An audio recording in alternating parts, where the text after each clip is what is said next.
मानसिकता योग्य झाली पाहिजे, विचार भव्य करता आले पाहिजे, व्यक्तिमत्व भव्य, दिव्य वेगळं घडवता आलं पाहिजे, सृजनात्मक विचार करता आले पाहिजेत, कृतिशीलतेची सवय लावली पाहिजे. मी तर म्हणते मनालाच आपण बदलवायचं आहे. मनाच्या पॅटर्न्सला बदलवायचं आहे.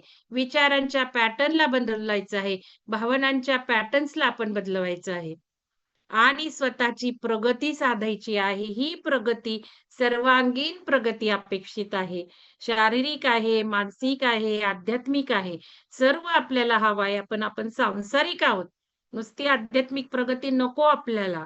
साइड बाय साइड सर्वांगीण प्रगती आपली घडली पाहिजे आणि आत्मशक्ती वापरता आली पाहिजे, ओळखता आली पाहिजे.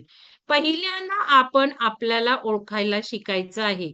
म्हणून काही प्रश्न दिले होते तुम्हाला आणि त्या प्रश्नांचा जर तुम्ही उत्तराचा अभ्यास केला असेल, तर नक्कीच तुम्ही एक स्टेप अहेड जाणार आहात.